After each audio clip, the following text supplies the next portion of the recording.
그러니까 우리 도로 선생님이 이제 노자가 옳았다는 책에 대해서 몇 가지 여쭤보. 지금 방금 이제 지금 동이족 고조선을 노자가 옳았다도 완전히 보니까 이 동경대전하고 이게 다른 책이 아니더만 보니까 수미상관하게 맥이 똑같이 흘러.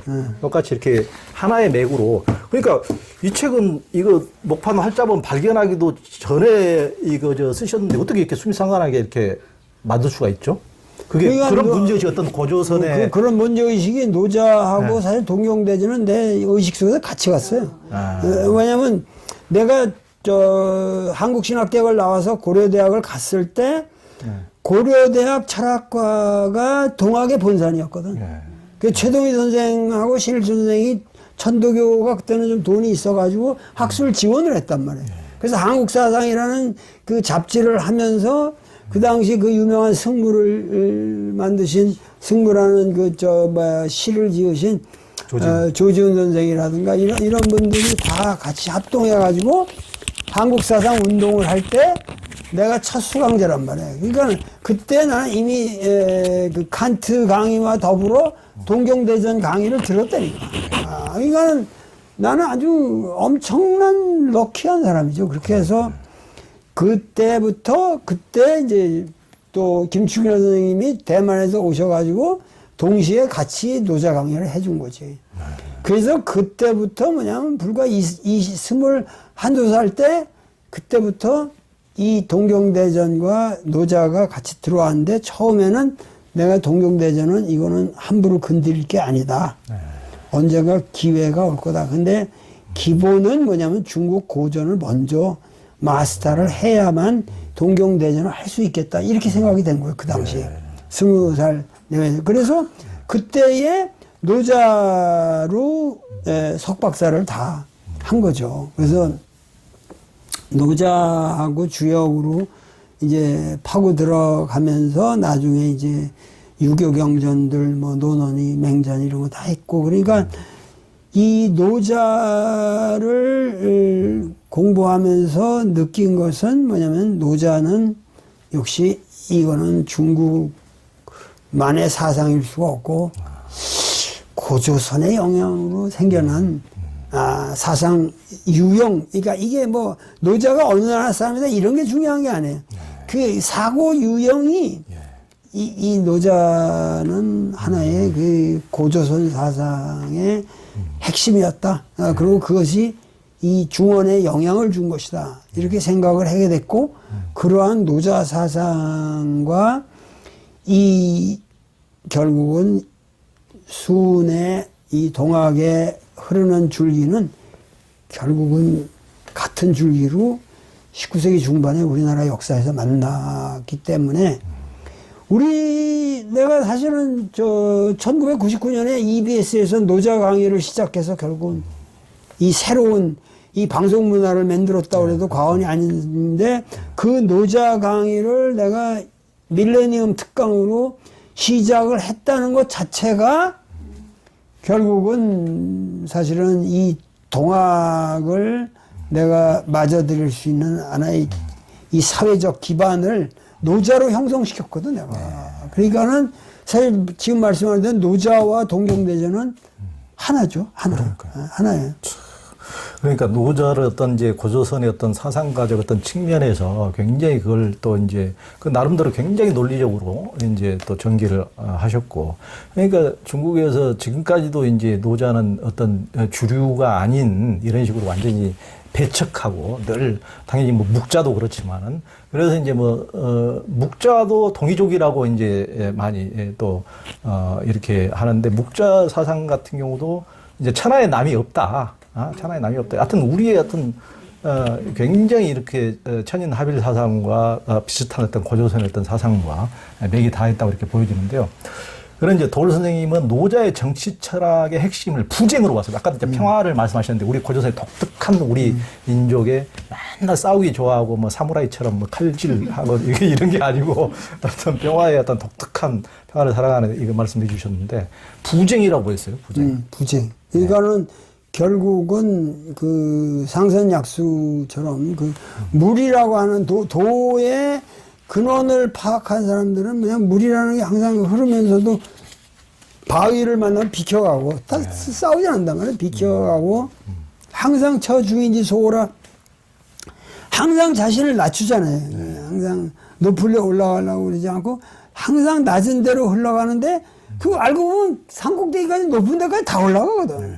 물이라는 게 하늘도 올라가고. 그러니까 이 물이라고 하는 것의 그 유연성과 이러한 그 자기를 낮출 줄 아는 그것 속에서 모든 것을 포용하는 정신이 나는 홍익인간의 아주 핵심이라고 생각해요. 그것이 없으면 홍익인간이라고 하는 것은 이루어질 수가 없어요. 그러니까 평화라고 하는 것은 어떤 의미에서 물과 같은 삶의 자세를 가지지 않으면 평화라는 건 이루어지지 않습니다.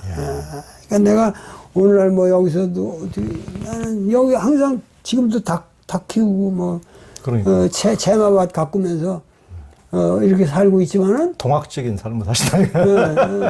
이게 그 평화를 사랑하는 그러니까 조금 이 어려운 시절에 예를 들면은 나는 그런 생각을 하지. 예를 들면은 우리나라의 부동산 부자들이 전체가 합심해서 한 1년 동안 세입자들 예를 들면 한 10분의 1만 받아도 지들은 먹고 사는 거 아니야. 그러면은 그런 식으로 만약에 이 시대를 넘겼다 그러면 우리나라가 얼마나 아름답겠냐고. 근데 그렇게 악랄하게 그냥 다 부도를 낼 때까지 받아 처먹고 이게 도대체 우리나라 지금 이렇게 양보할 줄 모르고 이렇게 그냥 착취해 먹고 부자는 부자대로 그냥 이렇게 살고 있는 이 실정이 하여튼 이 부쟁의 철학 그리고 이 유연의 물과 같은 마음을 가지고 사는 이것이 우리 민족에게는 항상 있었다. 그래서 시골의 부자들도 항상 그 나눌 줄 아는 그런 부자들이었지. 그냥 최씨 가문이라는 게 그래서 이 최부자 댁이라는 게 그래서 위대한 거 아니에요. 그러니까는 뭐 백리 안에 굶어 죽는 사람 없게 하라든가 흉년에 땅 사지 말라든가 사람들 절대 물건도 그 떠리로 막판에 가서 시장에 가서 떠리로 그 들여오지 말라든가 그 부자로서 상도덕이 있었단 말이에요. 나는 우리 어머니가 종교적으로도 아까 얘기를 했지만 사실은 일제시대 때 우리 아버지가 그 큰 병원을 하셨으니까 이거 부잣집이죠. 그게. 그런데도 때가 되면은 난 거지들이 그냥 빗자락 같은 거를 지어가지고 깨끗하게 지어서 우리 집에 갖다 드리는 그런 광경들을 어려서부터 보고 자랐거든요. 평소 때 보이지 않게 다 베풀었기 때문에. 그렇죠. 예. 그러니까 이런 아버지 생신 때가 되면 그런 사람들이 와서 그러니까 이런 것들이 결국은 우리 사회의 새로운 미덕으로 좀 이런 정신이 풍부해지는 이러한 문화를 우리가 만들어야 된다. 이렇게 생각합니다. 네, 그렇죠. 그 이제 도로 선생님은 돈은 존재가 아니다 그랬어요. 굉장히 이게 중요한 말씀인데 하나님은 근원적으로 존재화되어서는 안 된다고 하죠. 존재가 됨으로써 규정이 되고 또 규정이 되면 뭐 갈라치기 편가르기 이제 다 거기서부터 이제 문제가 생기는 건데 그 이제 노자에서 그게 굉장히 그 점을 또 강조를 하셨더라고요. 그러니까는 그 너무 정확한 거죠. 그러니까 지금 이게 지금 여기 존재라고 하는 거는 존재 그 자체를 말하는 게 아니라 신은 존재일 수 없다라는 말은 존재 잘하는 얘기거든. 그러니까 물건으로 생각한다는 거야, 사람들이. 하느님을 이게 물건으로 생각하면 이게 어떻게 이 물건이라면 이 물건의 국한이 되잖아요. 그러니까는 이 하느님이라는 건 어떤 엔티티, 하나의 실체로서 아주 실체가 될 수 없는 거란 말이에요, 지금. 모든, 아까 자연의 생명력이라면 자연의 생명은 이 우주 전체의 생명력이고, 그러니까는 이 하나의 이 목사님들의 설교는 100이면 100, 하나님은 존재자로서의 여러분들의 삶을 관장하시고 모든 전지전능하시면서 여러분들을 쳐다보고 계십니다. 이런 터무니없는 그 미신을 가지고 기독교는 살고 있거든. 그러니까 이 근본에서 노자 철학이 말하는 것은 뭐냐면 도라고 하는 거. 도라고 하는 건 길이잖아요. 길이라는 거는 존재가 아니라는 거지. 존재자일 수가 없어요. 그것은 그냥 사람이 다니는 길이란 말이에요. 사람이 다니는 길이라는 건 그 가치고 그것이 습관이고 생활 방식이고 이 모든 데에 도가 있듯이 그 도와 더불어 하는 것이 하느님이다. 이렇게 생각을 해야지 여러분들이 살면서 걸어가면 걸어가는 데에 바로 하느님의 도가 있는 거예요, 그게. 하느님이 어떻게 물건으로 여러분들을 딱 그 지켜주면서 한 지향처로서 어떤 있는 게 아니라 이거예요. 그러니까 결국은 하느님이라고 하는 것은 존재자일 수 없다. 요거 하나만 여러분들이 가슴에 눕고 있어도 미혹되지 않는다. 남한테 함부로 속지 않는다는 얘기죠. 그러니까 뭔가 세상에는 고정불변, 변하지 않는 것이 하나도 없는 건데 고정불변한 어떤 게 있다고 하는 것 자체가 그게 사실하고 거리면 관념인 거죠. 관념이죠. 네, 정확하신 말씀. 일체가 다 무의이화하는 것인데 모든 현상이라는 것은 그냥 관념은 그 현상하고 달리 그냥 자기 뭐 관념 체계니까 변하지 않는 것일 수가 있지만 실제하고는 거리가 먼 것이죠. 굉장히 이제 핵심적인 말씀을 해주셨습니다.